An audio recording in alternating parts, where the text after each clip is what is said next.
Hello everyone and welcome back to Microsoft World of Flight. And today we go on a guided tour with Hal, the airline pilot. Let's get started. Good afternoon, ladies and gentlemen, and welcome aboard Microsoft World of Flight. This is Captain Hal up here in the flight deck, and ATC tells us that we should have a pleasant ride all the way to our final destination. So I'm going to flip on the autopilot and, oops, there we go. Now, I want you all just to sit back and relax. And, click that start button if you'd like to come up and visit the flight deck.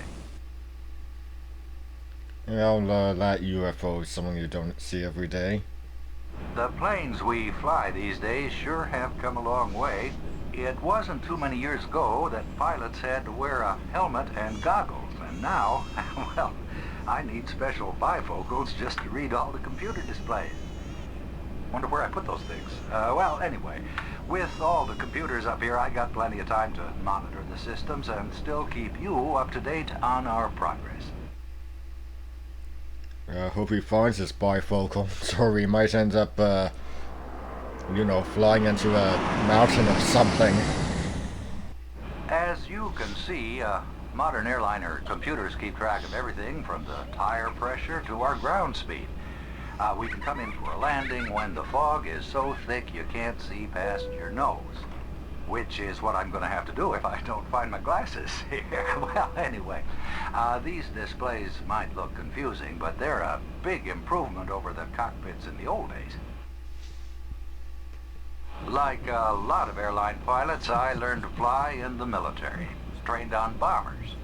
You all back in coach might think you've got it bad. Well, it's first class all the way compared to rattling around in one of those beasts. Of course, lots of the first airliners were converted bombers. Talk about getting dropped off at your destination.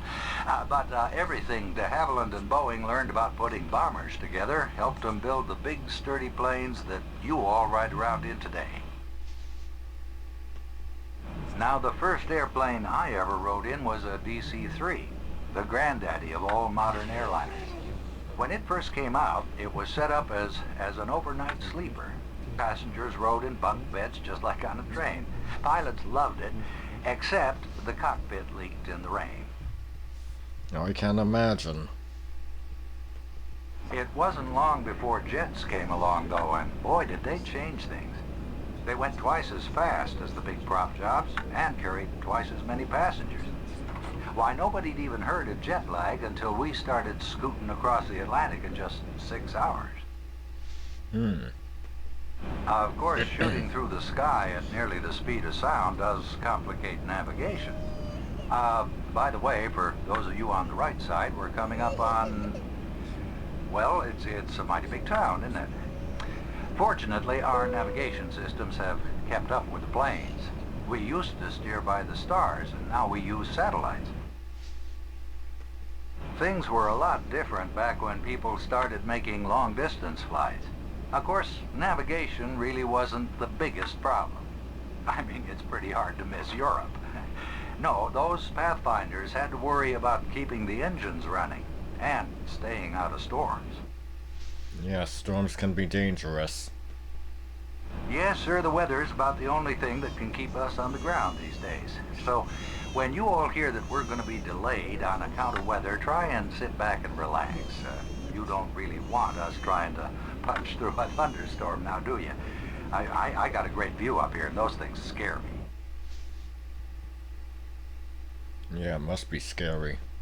When I'm not herding this jumbo through the sky, I get around in my Staggerwing Beach. That's a classic. It's like cruising the Audubon. Well, things are going to get a little busy now as we start our approach, so I'm going to sign off. And if you click that button with my picture on it, you'll find other guides who can give you a tour, or you can set up your own course. Hope you've enjoyed our little visit and that you'll fly with us again real soon. Over and out. Nope, sorry, that's wrong button. And that was Hal.